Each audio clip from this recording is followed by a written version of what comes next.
एक जंगल में धन्नू नाम का एक गधा रहता था। वो जंगल का सबसे सीधा साधा गधा था। गर्मी से हमेशा बेहाल रहने वाला धन्नू बिना सोचे समझे किसी की भी बात सच मान लेता था। उसी जंगल में एक बहुत चालाक लोमड़ी भी रहती थी। वो हमेशा कोई ना कोई नया आइडिया लेकर आती रहती थी। धन्नू एक पेड़ के नीचे पड़ा हाँफ रहा था। हाय राम, ये सूरज है या तंदूर? मेरे शरीर का सारा पानी सूख गया, मेरे कान उबल रहे हैं। अगर 2 दिन और ऐसी गर्मी रही तो मैं गधा नहीं, भुना हुआ पापड़ बन जाऊंगा। ऐसे ही गर्मी पड़ती रही तो मैं तो भगवान को प्यारा हो जाऊंगा। आखिर इस भयानक गर्मी से कब राहत मिलेगी, भगवान ही जाने। तभी वहाँ टिंगू बंदर आ पहुंचा। धन्नू की हालत देखकर वो अपनी आदत के मुताबिक जुबानी तीर चलाते हुए बोला, अरे धन्नू भाई, इतनी गर्मी लग रही है तो किसी फ्रिज में घुस जाओ। बड़े आए गर्मी का रोना रोने वाले। इस जंगल में और भी तो जानवर रहते हैं, वे लोग तो कभी इतनी नखरेबाजी नहीं करते। बस आप ही हैं जो हर समय गर्मी को लेकर परेशान रहते हैं। पता नहीं आपको कितनी गर्मी लगती है। तू पगला गया है क्या टिंगू? तेरे ऊपर तो ये कहावत बिल्कुल सही बैठती है। बंदर क्या जाने अदरक का स्वाद। जंगल में फ्रिज कहाँ है, बस ये बता दे। ज्यादा दिमाग मत खपा और मेरी भी दिमाग फोड़ाई मत कर, समझे टिंगू भाई? तुम्हारे दिमाग में वहाँ तो हमेशा ठंडक रहती है, क्योंकि उसका इस्तेमाल तुम करते ही कहाँ हो। टिंगू की बात सुनकर धन्नू मुंह फुलाकर बैठ गया, क्योंकि टिंगू की बात उसे बिल्कुल अच्छी नहीं लगी। धन्नू की नाराजगी देखकर टिंगू मुस्कुराता हुआ वहां से चला गया। तभी चंपा लोमड़ी वहां पहुंची। उसने देखा कि धन्नू सचमुच गर्मी से बेहाल है। उसकी आंखों में शरारत चमक उठी और वो बोली, धन्नू भाई, अगर मैं कहूँ कि मेरे पास ऐसा घर है जहाँ हमेशा बर्फ जमी रहती है, क्या तुम मेरे साथ वहाँ चलोगे? वहाँ तो इतनी ठंडक रहती है कि मेरी हड्डियाँ तक कांपने लगती हैं। धन्नू खुशी से उछल पड़ा, जैसे उसके शरीर में जान आ गई हो। वो उत्सुक था। क्या बर्फ इस गर्मी में? चंपा बहन, कहीं तुम मुझे दिन में सपने तो नहीं दिखा रही हो? मुझे तो यकीन ही नहीं हो रहा। सच सच बताओ, तुम सही कह रही हो ना? अरे धन्नू भैया, मैं आपसे भला झूठ क्यों बोलूंगी? क्या मिलेगा मुझे झूठ बोल के? और सुनिए, वहाँ सिर्फ बर्फ नहीं, पूरा बर्फ का महल है। झूठ तो नहीं बोल रही हो चंपा? मेरे अरमानों में पंख लगने लगे हैं। मैं कंबल ओढ़ के सोया हूँ। चलो मैं तुम्हें दिखाती हूँ। भैया, आप मेरी बात पर भरोसा क्यों नहीं कर रहे हैं? मैं सच कह रही हूँ। मेरा घर देखकर तो आपको यकीन हो ही जाएगा, है ना? फिर क्या था, चंपा लोमड़ी धन्नू को अपने बर्फ वाले घर की ओर ले गई। कुछ ही देर में धन्नू को लगने लगा कि उसके सपने सच होने वाले हैं। जंगल के किनारे एक चमचमाता सफेद महल खड़ा था। धूप पड़ते ही वो ऐसे चमक रहा था मानो हीरों से बना हो। ये नजारा देखकर धन्नू की आंखें फटी की फटी रह गईं। वाह, ये तो किसी राजा का महल लगता है। और इसके अंदर तो इतनी ठंडक है कि हड्डियां तक कांप जाएं। गर्मी का तो नामो निशान ही नहीं है। चंपा बहन, तुम तो सचमुच जादूगर निकली। जादू नहीं, विज्ञान। कहो धन्नू भैया, मेरा बर्फ वाला महल कैसा लग रहा है? अब तो मेरी बात पर यकीन हो गया ना? पहले तो आप कह रहे थे कि मैं दिन में सपने दिखा रही हूँ, लेकिन अब अपनी आंखों से सब देख लिया ना भैया? अरे मेरी प्यारी चंपा बहन, तूने तो मुझे इस भयानक गर्मी से बचा लिया, नहीं तो सच कहता हूँ मेरी तो जान ही निकल जाती। हे भगवान, मेरी प्यारी चंपा बहन को कभी कोई तकलीफ मत देना। अगर किसी को दुख देना ही हो तो उसकी जगह मुझे दे देना, लेकिन मेरी चंपा बहन हमेशा खुश रहें। धन्नू, कुछ दिन के लिए मैं अपनी बहन सुरीली के पास जा रही हूँ। कुछ दिन में आऊंगी। तुम आराम से रहो और मजे करो, और मेरे बर्फ वाले घर को संभाल के रखना। ठीक है दीदी, आप फिक्र मत करिए, ये भाई आपके घर का पूरा ख्याल रखेगा। चंपा अपनी बहन के घर चली गई। फिर क्या था, धन्नू को गर्मी से निजात मिल गई थी। अब धन्नू जल्दी घर से नहीं निकलता था और ये बात जंगल में आग की तरह फैल गई। धन्नू बर्फ के महल में रहने लगा है। और अगले दिन चिंकू अचानक धन्नू से मिल जाता है। अरे धन्नू भाई, बहुत दिन से तुम दिख नहीं रहे हो। कहाँ रहते हो आजकल? बहुत शांत दिख रहे हो। गर्मी का कहर बहुत बढ़ गया है, हम लोगों की तो हालत खराब हो गई है। चिंकू, अब मैं बर्फ वाले घर में रहता हूँ। मुझे गर्मी नहीं, अब तो ठंडी लगती है। रात को तो कंबल ओढ़ के सोना पड़ता है। क्यों मजाक कर रहे हो धन्नू भैया? इस गर्मी में बर्फ वाला घर, मुझे बेवकूफ समझ रहे हो? अरे चिंकू, चलो मेरे साथ, कुछ पल मेरे साथ बिता लो, समझ में आ जाएगा मैं सही बोल रहा हो या झूठ। धन्नू चिंकू को लेकर बर्फ वाले घर लाता है, कुछ पल साथ बिताता है।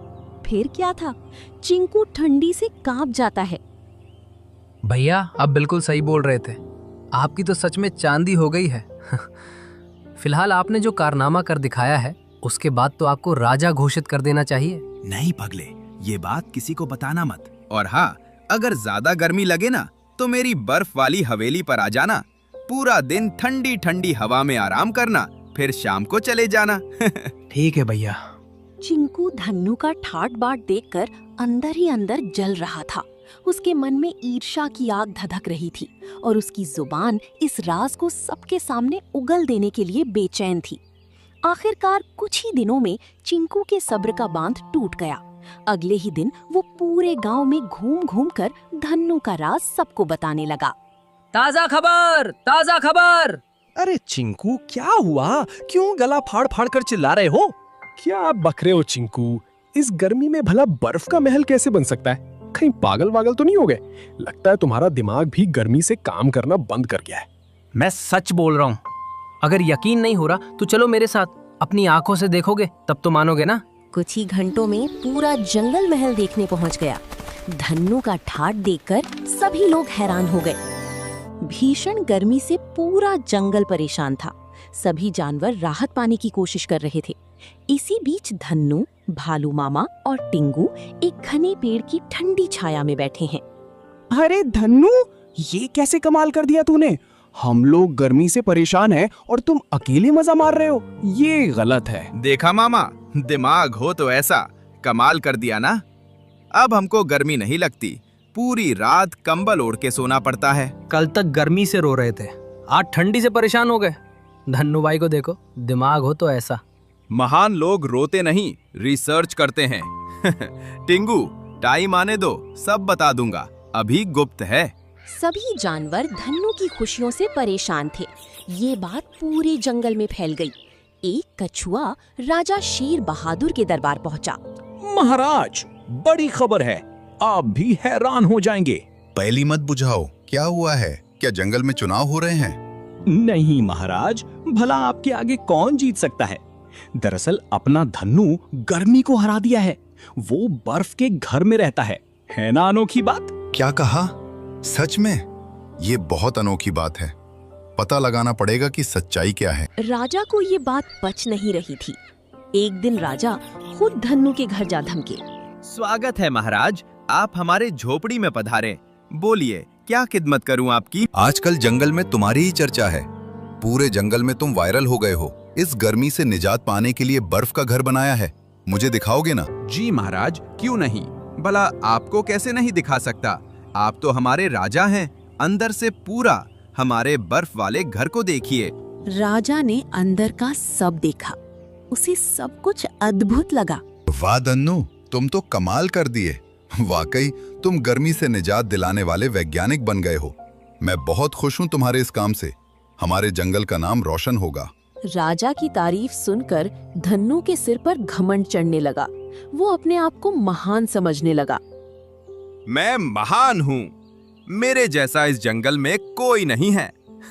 मैं इतिहास बनाऊंगा, मैं ही सबका कल्याण करूंगा। गर्मी प्रचंड रूप से चल रही थी। सभी जानवर बेहाल थे।